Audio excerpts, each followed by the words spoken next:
What's something that seemingly every professional author has? A finished book that they can actually sell? No, not a book. Well, technically, yes, a book, but also a professional-looking author website. Listen, man, I really feel like you should stop with all these side quests and really focus on writing your book. Oh yeah, well, I feel like you should just do your job and film the video. Hi, I'm Patrick Nyland. I'm an aspiring sci-fi author, and this is the road to publishing my first book. Now, as you can probably guess from that intro skit, in this week's writing vlog, I'm going to be creating my own author website. Only I'm going to be doing it the hard way from scratch using a Raspberry 4 Pi. Before I get into the fun engineering parts of this video, I want to make it clear that creating an author site does not have to be complicated.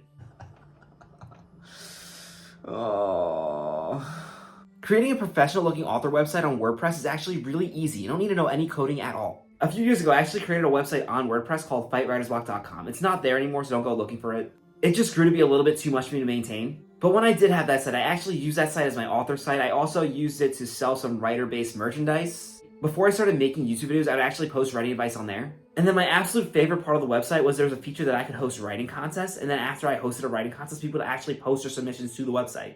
But as I said before, it got way too complicated. I really couldn't stick to one direction. As much as I loved fightwritersblock.com, and I truly did love that site, it really was my baby in a sense, but as I continued to work on it, it just became too much to handle. As you can probably tell from me just talking about it, I kept on adding feature after feature after feature. My goal was to eventually grow to the point where I could actually make money on it, but it became really clear after the first 2 years that just was never going to happen. First of all, the site's viewership was completely reliant on my Instagram account, and I feel like people were getting annoyed, rightfully so, that I kept on posting stuff on my website rather than on Instagram. In hindsight, I really should have just been posting writing advice on Instagram since I had a huge following and I probably could have grown a lot more followers. That being said, at the end of the day, it was a really fun experience. And I got these cool writing shirts out of it.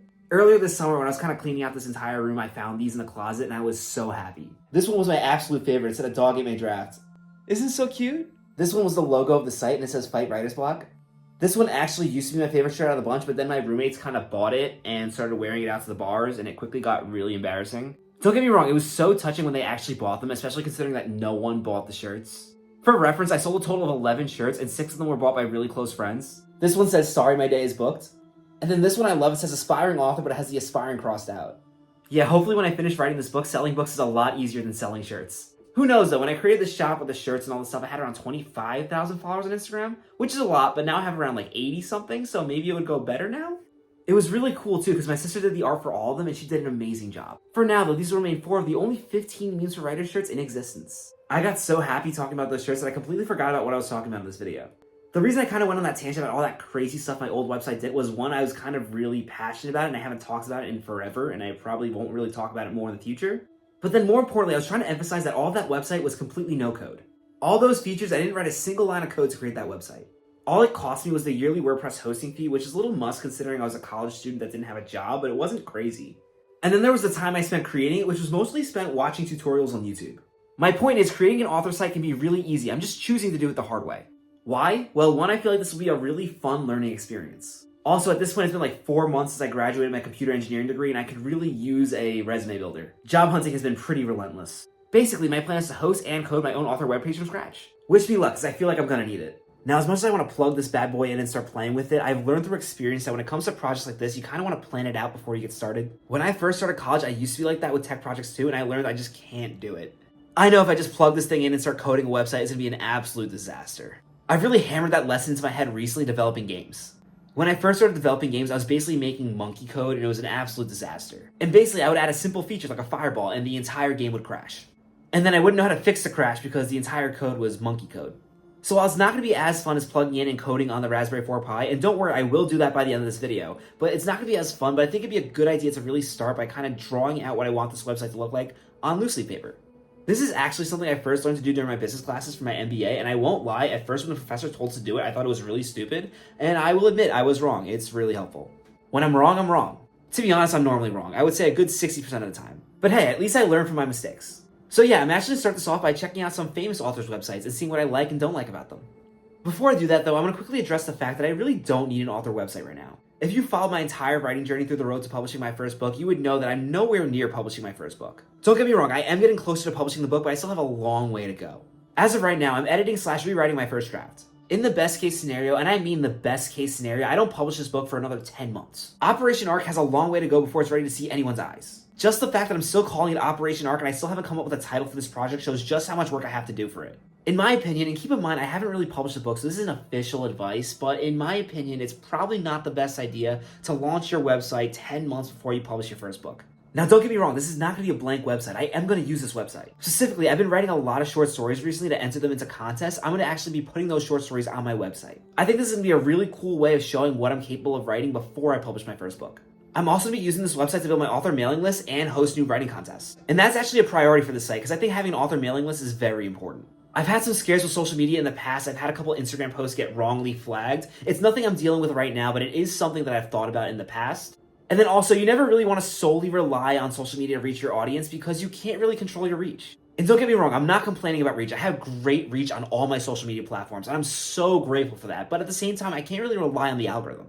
That being said, even though I think there's a lot of value that comes out of having an author site, I don't think I would recommend an author in my position typically create it right now. The real reason I'm creating my author site in this week's episode is, again, I mentioned before, the job market has been really tough. I feel like my resume really is not getting that much attention. I feel like a lot of these jobs, they want experience, and I just don't have that experience. It's crazy. Every single entry-level job I apply for wants 5 years of experience. I have a computer engineering bachelor's degree and an MBA, and it just doesn't stand out. So I figured hosting my own website on a Raspberry 4 Pi would be a pretty sexy project for my resume. And at first I was just gonna create some random website, maybe put a couple links to a couple projects, and then I thought, wouldn't it be a really good idea to actually create something I'm passionate about? My hope is best case scenario, this project lands me a sweet job. Worst case scenario, I still have a cool author website. Actually, worst case scenario, I set the board on fire or get our family internet hacked. But that's not gonna happen, I hope. Let the record show I have set multiple boards on fire in the past. Anyway, now I'm gonna check out some famous author sites and kind of figure out what I'm gonna incorporate into my own.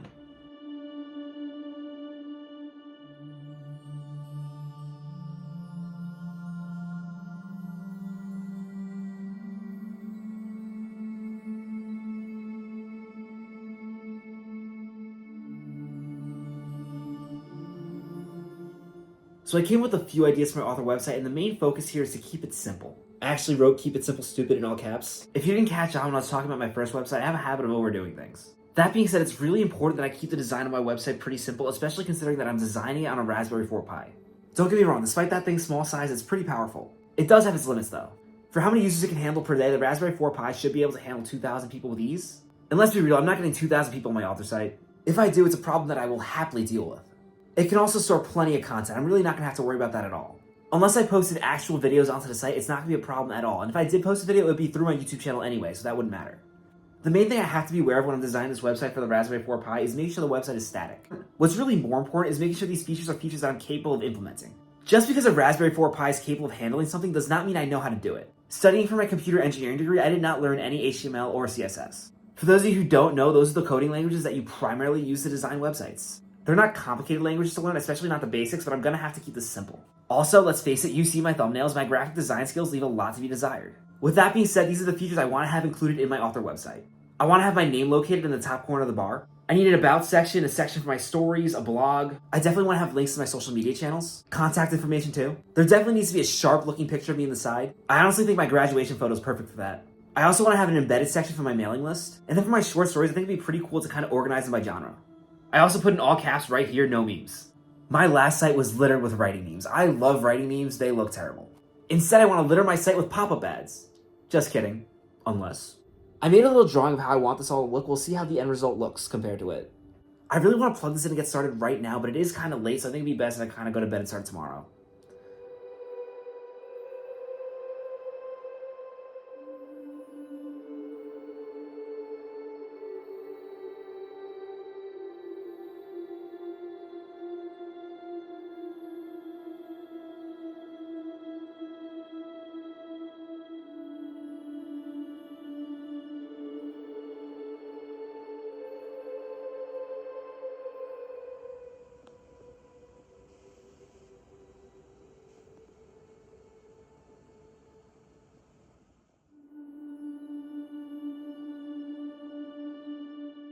Update, after working on this for multiple hours, I am frustrated, extremely frustrated. This kit I bought for this project is complete junk. First of all, the quality of the wire that came with the kit was absolutely terrible. Then, attached to the actual case is a different fan than the one in the instructions. I know that for a fact because the one in the instructions and the one in the picture on Amazon has 2 wires and this one has 3 wires. And after messing with this fan for 2 whole hours, I connected to a battery and realized it doesn't work. I guess that's what I deserve for buying a cheap kit. Anyway, rants aside, the Raspberry 4 Pi does seem to be working well with my cable, so I'm going to try to code a website. I'm not going to lie, I feel like I'm going to run into some major problems here because when it comes to my projects, when it starts to rain problems, it pours. Fingers crossed, I guess. This should be displaying something on the page right now, but it's not for some reason. And there we go, a completed website. I'm just kidding, but it's a start. So I've pretty much worked on this website project all day, and to be honest, I really haven't made any progress at all. I am learning a lot of stuff, but I feel like every single time I learn something, I just fall into another issue. Basically, after hours and hours of work, my website's still just one line of writing. And to be honest, I could make the website line for line in HTML the way I made that first line, but that really wouldn't do anything. I'm trying to find a good way to do this so I don't have to hard code my website every single time I add a blog post. Because just saying that out loud, that is definitely a recipe for disaster. I won't lie, I am really frustrated, but I knew going into this it wasn't going to be easy. Although I will admit, I thought it was going to be a little bit easier. I feel like the most frustrating part with a lot of these tech projects is it feels like you put in a lot of time and you really don't get anything out of it. Like, writing for 6 hours really sucks, but at the end of the 6-hour writing session, you have like 6,000 words. With this project, I basically just have a different list of errors than I had before. And to be perfectly honest with you, I don't really understand what caused the first errors to begin with. No wonder I don't have a job. I used ChatGPT for help in this project, but it was far from just copying and pasting what it put. At many points, what it told me to do was kind of incorrect, and I kind of had to reprompt it. It was pretty difficult to do, even with the AI helping me out.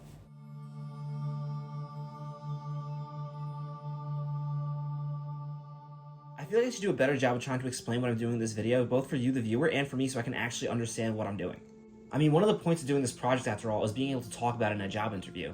When I was younger, I didn't really put much thought into the existence of the internet. It just existed. I thought of websites as something that didn't necessarily exist in the physical world. It's really easy to think of this cloud that people speak of as this alternate reality of code.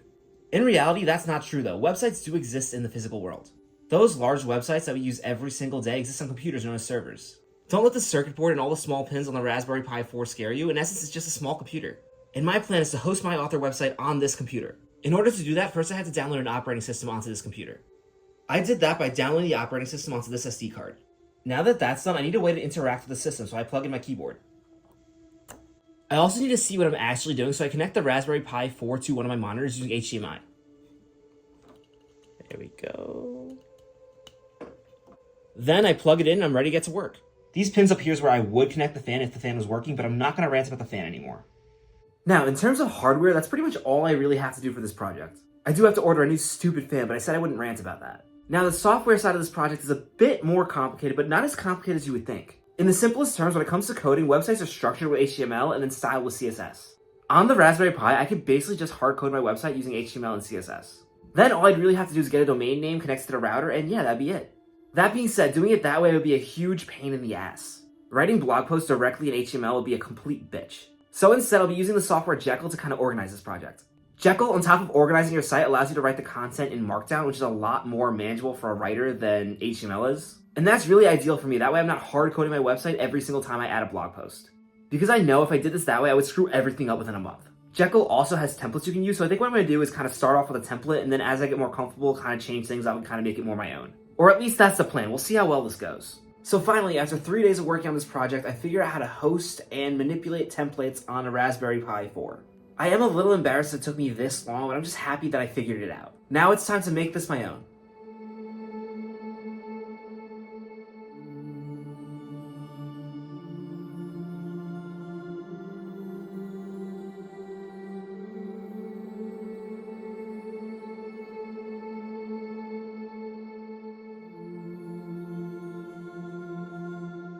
So I spent 6 hours last night trying to make the layout of the categories absolutely perfect, and I realized that's not really what I should be focusing on. Despite the chaotic way I work on both my coding projects and my books, I am a perfectionist in a way. When I first got into writing, I got into the habit of editing the same scene over and over and over again. No matter how many times I rewrote a scene, it would never be perfect. I feel like now, here with this website, I'm falling into the trap of working on minor details instead of focusing on the big picture. In business school, we learned about MVPs, or minimum viable products, and the idea is to build the smallest version of your product possible that actually works and gets the job done.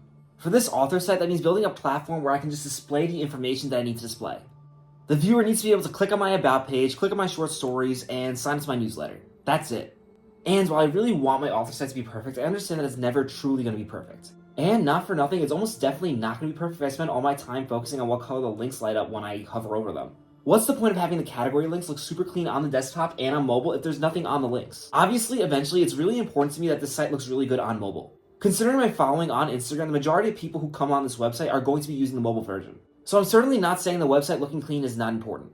I guess what I am saying is that its looks should not be prioritized over it actually working. And I guess in this particular case, it does work, but it's blank, and no amount of CSS code is going to fix that. So I'm going to stop focusing on how this website looks and take some time to make some markdown files for content. I really am learning a lot about front-end development though. I might look pretty disheveled in all these videos, but I will not lie, I've been nerding out the past couple days. In fact, I feel like I've actually been nerding out a little bit too much when it comes to this website project. I really need to focus on also writing my book. The past few days I have not been writing at all, I've just been working on this. And yeah, well, this project has been a ton of fun. I really need to finish it up so I can get back to writing. Because again, what's the point of having an author site if I never finish a book to put on it? Other than hopefully getting a job. Because yeah, I really do need money, not only so I can exist as like a real life adult, but also so I can have the money to really do this book justice with the proper cover and the proper editor. I actually am saving a few dollars doing my website this way. If you're a beginner, I still would 100% not recommend you build your author site this way, but I will save a couple dollars doing it this way. I promise I will crunch the numbers at the end of this video. But for now, I'm gonna get some content on this site.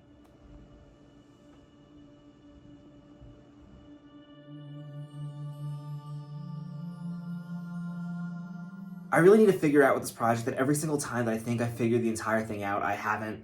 Even though at points it can be a lot more simpler than I thought it would be, coding a website is still extremely complicated, and in parts it's a lot more complicated than I thought it would be. I got a little too confident last night, but I've finally been able to put a page up. To be honest, it's not quite what I was imagining, but hey, I see this as an absolute win. That looks like absolute shit, but you know what? It works, so I'm gonna leave it and deal with it later. Kind of like a rough draft. At this point, as you can probably see, I'm pretty exhausted and frustrated, but I'm pretty thrilled that I figured out how to put pages on this website. Now, the only thing I really need to do to make this technically a completed website, although it won't be exactly what I've envisioned, is I have to figure out how to make individual blog posts appear on the page. And saying that out loud, it sounds pretty simple, but I have a feeling this is going to be a lot more complicated than I envisioned. Fingers crossed that's not too complicated, and then I can make this website live. And then I can finally get a nice sleep without constantly thinking about how to make this project work. Oh. Look at that handsome guy. Considering all the steps I've already taken, displaying an image on the site should have been pretty easy, and to be honest, it was once I figured out what I was doing wrong, which makes it even more frustrating that I spent so much time on this. Basically, without getting too technical, to keep things organized, I had a folder in my project called _images, where I was keeping the image of my face. The other major folders in the template also had underscores, so I thought it made a lot of sense to kind of have my image folder with the underscore. Apparently the reason those other folders had underscores was that Jekyll treats underscores differently. Starting your folder with an underscore causes Jekyll to treat it specially, which I would have known if I read the README, but I didn't. I was like, why am I going to read this? What's it going to tell me that I don't already know? And yeah, apparently it was going to tell me not to start my folder with an underscore. But at least I finally got my picture up on the About Me page, so yay! I just need to be done with this already. Again, all I really have to do now is get the blog post working and then put the site on the actual internet. It shouldn't be that hard, but I just know I'm gonna mess it up. I know this would be like one part that's not difficult, but it's more difficult than I think it's gonna be, and I'm gonna mess it up. And this website has been a great learning experience. At times, it has been a lot of fun to work on it, but right now, I just want to be done with it. I just want to take a day off or go back to writing or anything but this for a few days. So I tried to do a lot of things at once, and some of them were working really well, and some of them were not working at all. So I'm able to officially post on the website. And I'm also able to look at 2 different drop-downs for short stories. It's awful, but when you click on them, it does not work. So I'm going to have to fix that. See if I can actually click on the post. Nope. The actual posts don't work either. Well, that's not good. And then they're also just not showing up where they should be. The short stories here are blank. See if I can actually click on the blog post here. And here it shows up, so I don't really know why it's not showing up there, but I can see the post here. That red is hideous. But, and this is a completely different thing than the other one. Yeah, I gotta figure out what I'm doing here, but something. It's pretty frustrating, I'm not gonna lie. But one thing at a time, I think I'm gonna figure out why stuff is not showing up here. And then, of course, why I can't actually click on the stuff on the home page. Strange. Alright, let's see what's going on here. It's taking me a lot longer than I would like, but I am getting where I want to be with this site. Right now, it mostly works, I want to say. The issues with the site are getting less glaring. Enough where I was actually looking into how to put the website on the internet when I realized it's a lot more complicated than I thought it was. I was really hoping that it would be like a 5-minute thing where I buy the domain and just put it up there. In reality, I have to learn a new software called Nginx and kind of figure out how to work that and actually host the site. It didn't seem too complicated, but there were a lot of technical words around it and I'm feeling pretty tired. So I'm thinking I'm going to take a little break, then I'm going to kind of procrastinate by actually writing the blog post on the site, which I guess is not procrastinating. I guess that is pretty important to having a website. So I'm gonna do that, and then I'm gonna actually go back to figuring out how to get it on the internet, and hopefully it's out by the end of tonight. At this point, I've pretty much been working on this video and this website for an entire week, but at least I'm getting somewhere. Hopefully by the end of this, I'll have a website that I'm really happy with, and I can look back at this whole video with a smile. Right now, though, it just feels like I'm torturing myself for no reason.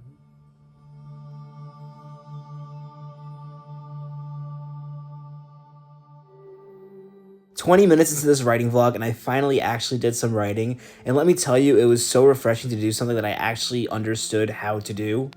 Writing blog posts is a little different than what I'm used to, but it's so much more familiar than trying to host a site." I look terrible. Yeah, when I obsess over a project, I really obsess over it. Now, I have taken breaks. It's not like I worked on it non-stop, but even when I was taking a break, it has been in the back of my mind, at least in some capacity. If I could, I probably would spend another month on this author site making it absolutely perfect, but it's time for me to get back to actually writing. While it's not perfect, I think this is a really good starting off point.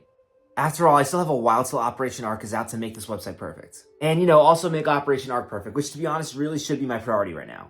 But today, I did spend a good amount of time making 3 blog posts for the site. Originally, I was just going to chuck some random posts that I wrote on there, but I figured since people are probably going to want to check out the website, I should actually put effort into actually showing what I kind of want to post when I'm regularly working on it.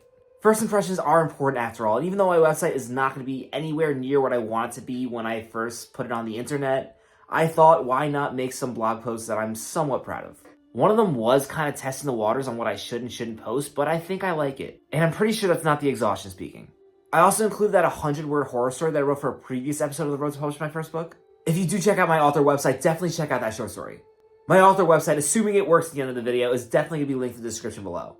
If you click on the link and it's not working, that's probably because I'm currently working on the website.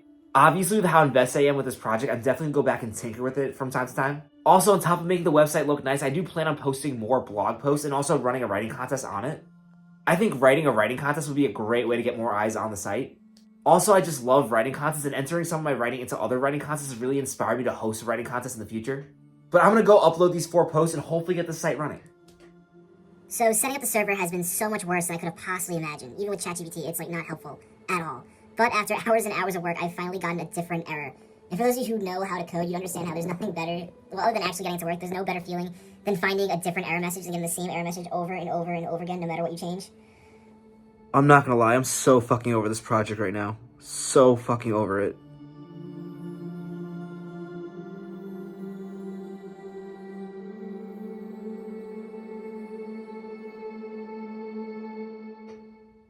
I'm going to be completely real here. I was setting up this camera to kind of throw in the towel. Well, I guess I shouldn't say throw in the towel, but I was so sucked that I was just going to kind of just put this aside because at the end of the day, it is Saturday and I do have to get this video out by Sunday. This video was actually supposed to come out last Sunday, but I really thought this website would take me like 15 hours to create and it's taken like 8 days. But I was just so frustrated trying to do the SSL portion of this website, getting it security certified so people can actually go on it safely. And no matter what I tried, it just seemed to not work. And then I would take a look on the internet to see what the site looked like on the internet. It'd be completely broken compared to what I built on my own personal server. But as I was setting up this camera, I was kind of thinking about what I wanted to say like, hey, I'm going to still work on this project in time. But right now I just have to put it aside and kind of go back to working on writing because I can't spend weeks and weeks working on an author platform, especially when I don't have a book ready. And then I thought of one thing to kind of try, and I can't even really explain what it was, but I kind of figured, wait, maybe I should just do it in this order, and it worked. My author website works, it's live on the internet. And I really can't tell you how great that feels to say after I put so much work into this project. And like I said earlier in this video, this is not a perfect author website. This is not what I want my website to look like when I'm actually finished with it, but I think it's a really good starting point. Playing around with this website, I'm genuinely proud of myself. Yes. Here, let me give you a tour. So here's the main page of the site. As you can see, I went for a simple view. I thought it was pretty good to make it simple. One, because I'm not really great at coding websites yet, and B, I just like a simple website. I have a scroll bar here where you can pick the types of stories. This took a long time, but I'm really proud of it. Right now, I only have a horror story, Forever Sorry. I would really recommend reading it. It's only 100 words. A lot of fun. You can check out the blog post about me. Yeah, you know me already, but if you want to know a little more, projects right now, the way it works is kind of like they just show up as a dotted list. I do want to change that next, but for now, as long as you can access them and it's clean, I'm not going to complain. Here I'm announcing some future writing contest plans. You can sign up for my mail letter. If you check out the website, please do that. You'll get some updates on early challenges, that type of stuff. Also, updates when I do eventually publish my book. Maybe you'll get a early copy, something like that. And then a contact me page. So some final thoughts on this project. First of all, unless you're a CS major or computer engineering major and you're looking for a project to enhance your resume, I highly recommend you do not build your author website this way. Don't get me wrong, now that I've completed it, I feel super accomplished and I'm very proud of the site I created, but it was a terrible experience. Listen, unless you have extensive experience in coding and websites and servers, this is going to be a pretty tough project. Throughout this project, I actually used ChatGPT a lot, and while it was helpful, it did still take me 8 days. In fact, there were actually several portions of this project that were actually too complicated for ChatGPT to figure out, and I kind of had to figure it out on my own and kind of tweak some code here and there. If you're looking to make a plug-and-play website, this is not the project for you. Or even if you do code your author website from scratch, you don't have to host it on a Raspberry Pi 4. Yeah, the hosting part was a lot trickier than I thought it would be. If you want to check out this site for yourself, you can find it on patricknylandauthor.duckdns.org. Yeah, that's not really the best domain name. Don't worry, I actually bought patricknylandauthor.com, and I'm gonna use patricknylandauthor.com. The only reason that domain name isn't pointing to my site right now is I kind of ran into a lot of problems working on this project, and as a result, I made a lot of changes to the DNS settings on my domain, and as a result, they kind of logged me out for a week. And then when I tried to fix it, the person working at GoDaddy was really nasty, so it's not like you have to type it anyway. I'm just gonna link the website to the description. And definitely check it out and let me know what you think. DuckDNS is perfectly safe. All it does is keep my IP address up to date. Speaking of that domain, I think this is the perfect time to kind of talk about how much I spent on this project. The kit for the Raspberry Pi 4 was $100. I am still pissed off about the fan, but I was not gonna return the entire thing for a $4 fan. I'm just gonna order another one now. I probably should have ordered it while I was working on the project this week. And then my domain name and the protection I bought with it is $21 a year. That's all I spent on this entire project. So did I save money? Sort of. Was it worth it? Absolutely not. If you use a hosting service, it can cost like $10+ a month to host a website. So I guess over time I am saving some money, but I don't think it was worth the effort. Yeah, this is more of an experience thing than a saving money thing. That being said, it is pretty cool to have my own author site that I can hold in the palm of my hand. It can comfortably support 2,000 daily users, and that's pretty good, especially considering I have 80,000 followers on Instagram, and they're not all going to check out the website at once. And even if I do get more than 2,000 users in one day, it should be able to handle it. And that's about it. If I went back in time, I would do this again because I thought it was a really interesting experience. Would I do it in the future a second time? Absolutely not. I might make more sites on Jekyll in the future. I really like Jekyll and using that interface to kind of make it from scratch. I just wouldn't host it on a Raspberry Pi again. I haven't even started editing it yet, and I already know this video is a long one. So if you're still here, thank you so much for watching. If you haven't already, please be sure to like this video, subscribe to my channel. It really helps me out. And please let me know what improvements you think I can make to my author site. My focus for next week's vlog is going to be getting into a better writing routine because after this week, I'm really behind on my writing. I need to get back in order. Stay tuned for that. Until then, have a great week.